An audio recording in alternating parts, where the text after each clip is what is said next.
नमस्कार दोस्तों, मैं Rajneesh Sharma Soul Insights platform पे फिर आपके बीच में।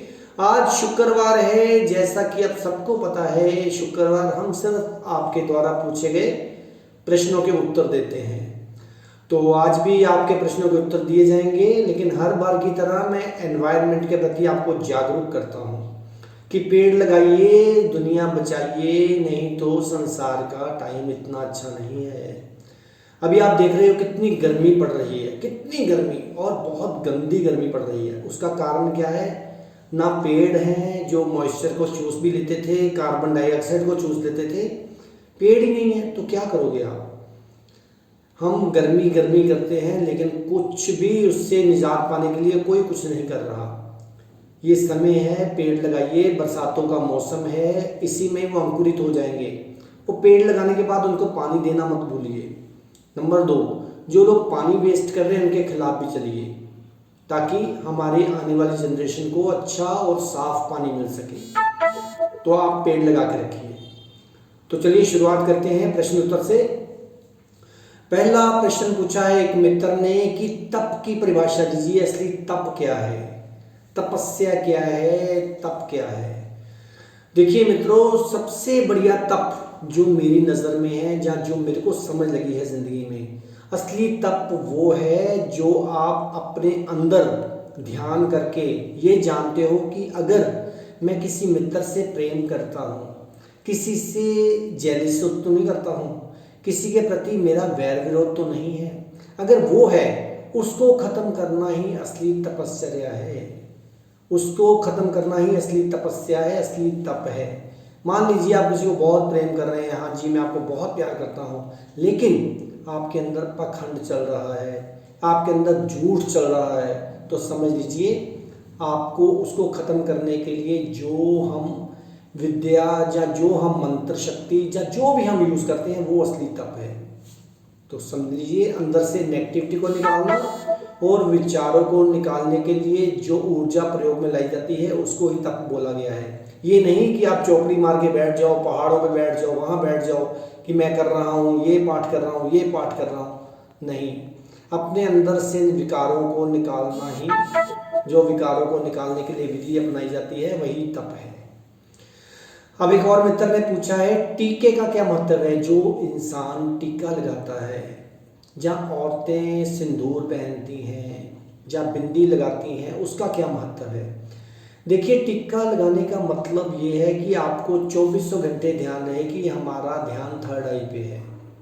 और टीका और औरतें जो बिंदी लगाती हैं उनका भी ध्यान वही रहता है, जो सिंदूर लगाती हैं उनका भी दिमाग शांत रहता है। अब टीका लगाने का क्या महत्व है? टीका लगाने से एक तो आप कभी भी किसी के प्रति नेगेटिव नहीं होएंगे। आप देखिए, और टीका कौन सा लगाना चाहिए ये भी पूछा है। मैं तो यही एडवाइस करूँगा, जहाँ केसर का लगाइए, प्योर केसर का, या फिर चंदन का लगाइए, जो कि आपकी थर्ड आई को बहुत बल देता है। तो इसलिए हर एक इंसान को टीका लगाना चाहिए, चाहे घर पे बैठ के ही लगाए। उससे चंदन से एक तो दिमाग शांत रहेगा, एक आपका फोकस बढ़ेगा।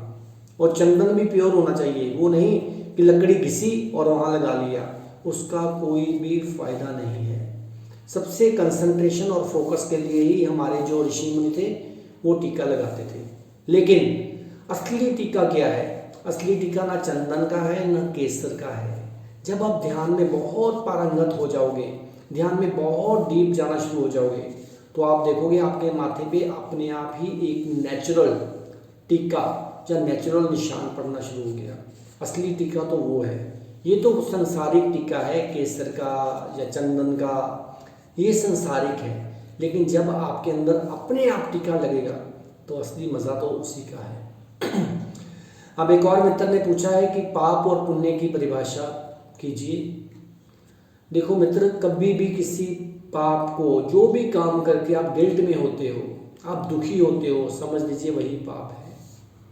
और जिस काम को करके आपके अंदर उत्साह बढ़ता है, आपके अंदर आनंद बढ़ता है, वो ही पुण्य है। अब किसी भी पाप को देख लीजिए, अगर उसका बेस देखेंगे तो उसमें क्या छुपा हुआ है? अहंकार। कोई भी बेस वो अहंकार को ही प्रकट करता है। तो इसलिए मित्रों, जो काम अहंकारवश करा जाएगा, चाहे किसी की हेल्प भी की जाए, चाहे किसी का भला भी किया जाए, तो वो समझ लीजिए पाप ही है। लेकिन मैं आपको फिर यही कहूँगा, किसी वहमों में मत पड़िए, अपने दिमाग से इन बातों को निकाल दीजिए और सहजता से जो हो रहा है उसी को कीजिए, उसी से ही सब ठीक होगा। अब एक और मित्र ने पूछा है कि हमारे संसार में इतने गुरु, पीर, पैगंबर, कई देवी देवते पैदा हुए, लेकिन दुनिया सुधरी क्यों नहीं? देखिए, ये बिल्कुल मत कहिए दुनिया नहीं सुधरी। दुनिया बहुत उनके आने से ही इनलाइटेंड हुई, उनके आने से ही आज हमारा संसार चल रहा है। कुछ पीर, फकीर, पैगंबर, कुछ देवते, कुछ देवी देवता ऐसे हैं जिनके बलबूते पे, जिनकी एनर्जी से हमारा संसार चल रहा है। अब कुछ लोग कहते हैं कि हम अपने गुरु जी के पास जाते हैं लेकिन हमारे अंदर कोई चेंज नहीं आया। देखिए, जब तक कोई भी पैगंबर, कोई भी गुरु, कोई भी फकीर, कोई भी, जब तक वो आपको सुधारने में लगा रहेगा, तब तक आपके अंदर कभी भी चेंज नहीं आ सकता। क्योंकि अगर मान लीजिए मैं आपको कहता हूँ कि आप ये ना कीजिए, आप ये बुरा कर्म ना कीजिए, तो समझ लीजिए मेरे अंदर कर्ता भाव है। अगर मेरे अंदर कर्ता भाव है तो मैं आपको कैसे चेंज कर सकता हूँ?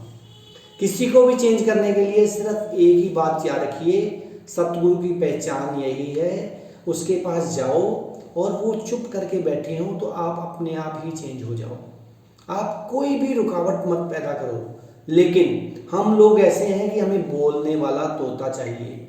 जो गुरु या कोई फकीर आपके साथ ज़्यादा बात नहीं करते, आप उनको अच्छा नहीं समझते हो। आप सोचते हो क्या बात है, इनको कुछ आता नहीं कि इनको भगवान के बारे में कुछ पता ही नहीं है। जैसे महात्मा बुद्ध से कोई पूछता था भगवान है, तो वो चुप रहते थे। तो लोगों ने सोचा कि अरे इनको तो कुछ पता ही नहीं है। याद रखिए, जो मौन है, मौन ही परमात्मा की भाषा है। असली भाषा मौन है। तो अगर हम बोलते जाएंगे तो फिर आपसे संबंध कैसे बन पाएगा? आपसे संबंध हमारा कभी नहीं बन सकता। तो इसलिए जो भी फकीर या जो भी ऋषि मुनि या देवते जो भी आपको सुधारने में लगे रहेंगे, वो कभी भी सुधार नहीं पाएंगे। तो इसलिए हमें गुरु के सत्संग का मतलब यही है कि उनके पास जाके चुपचाप अपनी मौजूदगी और आप बैठ जाओ, कुछ बात ना करो, सिर्फ सुनो। सुनना क्या है? उनकी मौन को। वो अगर चुप बैठे हैं तो आप भी चुप हो जाओ। अगर वो बातें कर रहे हैं फिर आप पूछो कुछ भी। क्योंकि याद रखो मित्रों, जब भी हम बोलते हैं हम अनकॉन्शियस हो जाते हैं, बेहोश हो जाते हैं, अवेयरनेस हमारी बिल्कुल ख़त्म हो जाती है। तो इसलिए हमें बोलना नहीं है, हमें सोचना है, शांत होकर बैठना है। क्योंकि जो शांति है ये तो आपको मिली ही हुई है, हमें शांति को लाना नहीं है। शांति तो ऑलरेडी हमारे अंदर है, लेकिन हमने उसके ऊपर परतें किसकी डाल ली है? अशांति की, गलत विचारों की, सोचों की। तो इसलिए मित्रों, अपने आप को शांत रखिए तो देखेंगे आप, आपके काम अपने आप ही होते जाएंगे और आपको कुछ बदलने की ज़रूरत नहीं पड़ेगी। आप अपने आप ही बदल जाओगे। एक मित्र ने पूछा है कि किसी प्रकार का भी नशा क्या शरीर के लिए हानिकारक है कि आत्मा के लिए भी? देखिए, शरीर के लिए तो कोई भी नशा, चाहे वो शराब हो, चाहे वो सिगरेट हो, चाहे कोई भी हो, वो खराब ही है। क्योंकि जब आप शराब या कोई भी नशा करते हैं तो आप अपने केंद्र से बहुत दूर हट जाते हैं। तो आप देखिए, कोई भी नशा करके आप अपने आप को भूल जाते हैं। अगर अपने आप को भूल गए तो परमात्मा को कैसे याद रखोगे जो आपके अंदर बैठा हुआ है? कुछ लोग कहते हैं कि हम भांग पिए क्योंकि वो पीते थे, भगवान पीते थे। कुछ कहते हैं ये सब बकवासबाजियाँ हैं, किसी भगवान ने कभी कोई नशा नहीं किया है, ये झूठ है बिल्कुल। इंसान अपने स्वार्थ के लिए, अपने लालच के लिए अपनी कोई भी बात किसी के ऊपर भी थोप देता है। तो मित्रों याद रखिए, अगर आप कोई भी नशा करके ध्यान करेंगे तो ध्यान आपका नहीं होगा, तो नशे का ध्यान हो जाएगा। तो इसलिए मैं आपको एक ही बात कहूँगा, नशा करना है तो परमात्मा के नाम का करो, उस शिव के नाम का करो जिसको सब याद कर रहे हैं। आप शिव से आए हो और शिव में ही विलीन हो जाओगे। तो इसलिए शिव के सिवा दुनिया में कुछ नहीं है। शिव का मतलब समझते हैं? शिव अगर एक ही मात्रा हट गई तो शव हो जाएगा। शिव का मतलब ही शून्यता है।